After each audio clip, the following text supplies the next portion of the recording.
UFC Fight Night Manal Kape taking on Horiguchi takes place this Saturday, and I'm going to be giving you guys a full card breakdown. As usual, if you guys want to be the first to know about my weekly UFC betting tips, make sure to give me a follow on Instagram. To kick off the night, we have a featherweight fight between Shane Collins and Otari, and both of these fighters are making their UFC debut, and there's still a lot of unknown with both of them. But I'm going to be favoring Shane to get the win because I think that his power and pressure will be the difference. Shane fights out of a boxing stance, and he sits down on his shots and generates a lot of power because he throws with his hips. He's sharp and accurate, and when he gets into boxing range, I think he has the striking advantage. The only concern is that even though he's undefeated with 5 of his 7 wins coming by way of finish, he hasn't really faced any high-level opponent yet. Now, Otari is a talented striker himself who likes to use his range advantage to pick his shots. He trains in Merab's gym and has gotten the opportunity to train with Merab himself, and it really showed in his contender fight against Josias Musasa, where he implemented takedowns and fought a very well fight in the clinch. Otari looks like the more complete fighter here, but one thing that I didn't like is that although he was able to secure takedowns,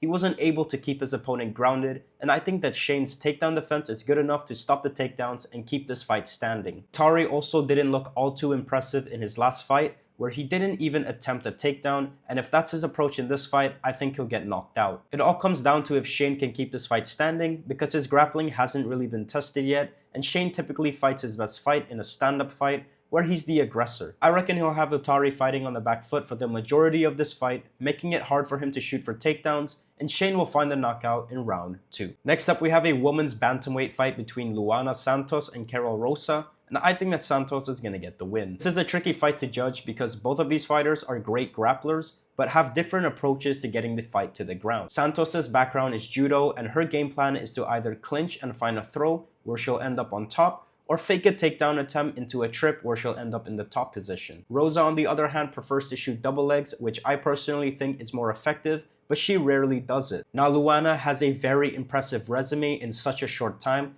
and I think she's a real threat to the bantamweight division, but she's a one-dimensional fighter who relies completely on her grappling. Rosa, on the other hand, is a real threat on the feet, and she has the experience advantage, having fought in the UFC since 2019, and she's really only lost to high-level fighters. This whole fight depends on whether Rosa can defend the takedowns and exploit Luana's weaknesses on the feet. But Rosa has shown vulnerability fighting high-level grapplers before, and if I had to bet on this fight, I would just bet on it to go the distance, because all 12 of Rosa's fights in the UFC have gone the distance. It'll be a very close fight, but I trust Luana's heavy grappling approach to rack up control time and threaten submissions and win a unanimous decision. Next up, we have a welterweight bout between Levan Chokheli taking on Leon Shahbazyan, where I think that Chokheli is going to get the win. Shahbazyan is massive for the division, standing at 6'4", and he likes to use his size to fight at a distance. He almost always has a reach advantage in all of his fights, and when he's able to keep his opponents at the end of his shots, he can be awkward to deal with. Although 11 of Shahbazyan's 12 wins have come by way of submission, I don't really view him as a traditional grappler. A lot of those submissions have come when he either stuns his opponents first, or uses them as a defensive weapons when they shoot for takedowns. He doesn't really shoot for a takedown himself and search for the submission. He's just dangerous if you give him your neck or crash into him recklessly, but he's not someone who constantly dominates the fight on the ground with his wrestling. Now, something that's really bad about Shahbazyan is that he's very hittable. All of his losses have come by way of knockout, and he tends to move backwards in a straight line, which is the exact thing you cannot do against a heavy pressure striker like Chokheli. Chokheli is the more polished striker in this matchup. He has better head movement, he throws the cleaner combinations, and I reckon he'll be able to close the distance, take away Shahbazyan's reach, and find a knockout in round 2. Next up, we have a featherweight fight between Michael Aswell taking on Gaston Bolanos, aka Toporia's twin, and this is a fight where I'm predicting Aswell to get the win, but I'm gonna avoid betting on him because he's a minus 500 favorite. To be honest, Michael Aswell hasn't really impressed me at all in the UFC. His striking seems pretty basic, and he's mentioned that he wants to fight a more MMA fight by implementing the grappling, but we haven't seen him shoot for takedowns. His only win in the UFC was against Lucas Almeida, who came into that fight with a broken right hand, and it didn't take long for Aswell to find the knockout. This should be a very close fight on the feet, so if Aswell wants to win, he needs to mix in the grappling and try to take Bolanos down. Now, Bolanos is a kickboxer who's fought better competition in both the UFC and Bellator, and his striking is good enough to make this fight very competitive. It'll be a close fight, but I think that Aswell's pressure and clinch work is going to edge the victory, and I think he wins a very close split decision. Next up, we have a flyweight bout between Allan Nascimento taking on Mitch Raposo, where I think that Nascimento is going to get the win. Nascimento is a phenomenal grappler, and once he gets the fight to the ground, he's extremely dangerous because he's constantly looking for the neck and creates submission threats from every position. He's currently on a 4-fight winning streak with 16 of his 22 wins coming by way of submission. But the concern with Nascimento is his striking defense. He's not terrible on the feet, but he does leave his chin hanging. His head stays on the center line, and that gives Mitch a solid opportunity to catch him clean if the fight stays standing for too long. Mitch Raposo also does have some wrestling credentials with decent takedown defense, but he's primarily a boxer. Mitch definitely has the speed advantage, and he throws quick and powerful combinations with real intent. Although Nascimento has never been knocked out, I wouldn't be surprised at all if Mitch is able to catch him lacking and be the first to knock him out. But I still favor Nascimento to get the win because he has a clearer path to victory. Raposo can definitely have moments on the feet, but I don't think that he'll be able to survive long once Nascimento starts grappling. Nascimento just needs to fight a smart fight by not standing in the pocket for too long, try to close the distance, and start forcing grappling exchanges, and I reckon he'll find the submission in round 2. Next up, we have a women's bantamweight fight between Beatriz taking on Melissa Dixon, and I think that Beatriz is gonna get the win. Beatriz is one of the best grapplers in the women's bantamweight division currently. She's undefeated at 7-0, and 5 of those wins have come by way of submission, and once she gets the fight to the ground, she's not just looking to control, she's looking for a finish. She already has 2 wins in the UFC, and in her last fight, she got a submission in round 1, and the fight before that, she got a submission in round 2 against Irina Alekseeva in her UFC debut. Now, Dixon is dangerous because she is the better striker in this matchup. She has 4 knockout wins, she's physically strong, and she'll definitely win this fight if she can stop the takedowns. But the issue is, we've already seen Dixon struggle when her opponents can consistently grapple and force her to defend takedowns instead of letting her strike freely. So I think that Mesquita is going to be able to easily take Dixon down and find a submission in round 2. Just like that, we are on the main card of the evening where we have a featherweight bout between Murtazali Magomedov taking on Melsik, and I think that Magomedov is going to get the win. Melsik is a dangerous striker, and I don't think he's someone that Magomedov can just walk through. He fights in the southpaw stance, and he has very sharp and nasty kicks, and he's comfortable fighting a technical fight. Melsik has also fought the better competition in the octagon, and that matters because Magomedov is making his UFC debut. Melsik's best chance is to use his UFC experience to fight smart, keep the fight technical, and make Magomedov prove himself over 3 rounds. But I'm going to be favoring Magomedov to get the win because he's the more dangerous and complete finisher. He's undefeated, and all of his wins have come by way of finish, with 5 knockouts and 5 submissions. We've seen Melsik struggle with grapplers, and if Magomedov wants to play it safe,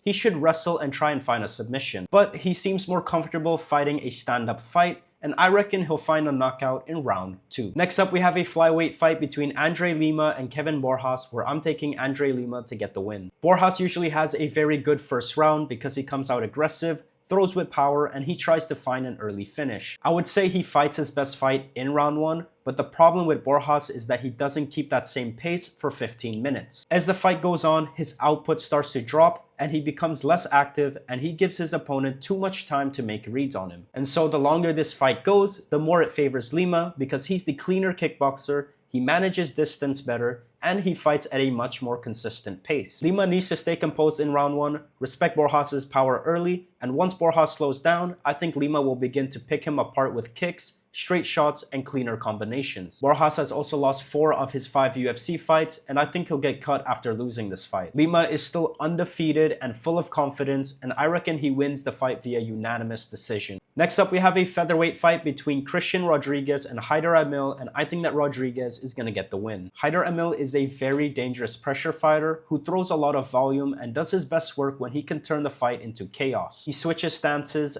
throws long combinations, and tries to overwhelm his opponents by making them fight at his pace. But the concern with Amil is his defense when he's forcing the action. He can get a little too reckless coming forward, and when he starts rushing his entries, he leaves openings to be countered. We saw that happen in his fight against Jose Delgado, where he got caught extremely early because he tried to force the fight too quickly. Now, Christian Rodriguez isn't the flashiest fighter, but he's very good at dealing with aggressive prospects. He's already beating guys like Chiwibi Raul Rosas Jr., Isaac Delgarian, and Austin Bashi, so this isn't a new type of matchup for him. I reckon Rodriguez slows the fight down, makes Amil pay for rushing in, and wins a close decision. Next up, we have a featherweight fight between Vinicius Oliveira and Andre Fili, and although I'm favoring Oliveira to get the win, I do think that Fili has a clear path to make this competitive. Oliveira is extremely dangerous in the opening minutes because he's fast, creative, and explosive. He'll mix in spinning attacks, flying knees, kicks, and awkward entries that make him very hard to read early on the fight. When he's fresh, he's very dangerous because he throws with power and doesn't need many openings to hurt you. But the concern with Oliveira is that he does slow down as the fight goes on, especially by round 3. That's exactly where Fili's experience becomes important. Fili has been fighting in the UFC since 2013 and he's fought the way tougher competition. Even though he's mainly a striker, he does threaten takedowns from time to time, and I think that's what he needs to do here to get the win. Fili's best chance is to make this a veteran-style fight by surviving the early danger, mix in takedown attempts, and rack up control time to slow Oliveira down. But I reckon that Oliveira starts strong by landing the bigger shots early and does enough damage before Fili can fully slow the fight down. Fili can definitely make this a competitive fight, but I think Oliveira's speed, creativity, and power will be the difference, and he'll win a unanimous decision. And just like that, we are on the co-main event of the evening where we have a light heavyweight bout between Navajo Sterling taking on Ion Cutelaba. And this is a fight where I'm going to favor Sterling, but I wouldn't bet on it because Cutelaba is a very live underdog. Sterling is the cleaner and more composed striker. He's patient on the feet, he picks his shots well, and he doesn't really force reckless exchanges. That's especially important in this matchup because Cutelaba is most dangerous when he can make fights chaotic early and drag opponents into wild exchanges. Cutelaba has way more UFC experience, and he still has a very dangerous path to victory. He's powerful and aggressive, and if he starts mixing in takedown attempts, he can make Sterling uncomfortable. Even if Cutelaba doesn't control him for long, the threat of the takedown can open up big shots on the feet. Cutelaba's best chance is to pressure early, close the distance, force clinch exchanges, and make Sterling defend takedowns instead of just settling into striking match. But I'm still going to favor Sterling because I think he's the more technical and calmer striker. If he keeps this fight at his range and avoids getting dragged into a brawl, then I reckon he'll punish Cutelaba when he rushes in, and he'll find a knockout in round 2. And just like that, we are in the main event of the evening where we have a flyweight bout between Manel Kape taking on Kyoji Horiguchi, and I think that Kape is going to get the win. This is a very high-level flyweight fight because both fighters are fast and light on the feet. Kape likes to stay patient, read reactions, and explode with sharp counters, while Horiguchi is good at bouncing in and out, changing angles, and using quick entries to either strike or to get to the legs. Horiguchi is dangerous because he has a grappling advantage, and I think he's smart enough to mix it in early in the fight. I do think that he can get a takedown in round 1, especially while Kape is still getting his reads and figuring out the timing. Horiguchi's level changes can force Kape to respect more than just the striking, and that could help him control the fight early on. But I don't think that Horiguchi will be able to consistently take Kape down for 5 rounds straight. Kape has solid takedown defense, and the only time he really got taken down was in his fight against Mokaev, where Kape broke his toe and Mokaev was able to take advantage of the situation. The longer this fight goes, the more I trust Kape's power, and I reckon he'll take over in the later rounds and find a knockout in round 4. And so that's going to do it for my full card breakdown. Don't forget to follow me on Instagram at PhilAlwaysWins to be the first to know about my weekly UFC betting tips. And as usual, leave a comment and let me know what you guys think of the video and your predictions on the fights. Peace.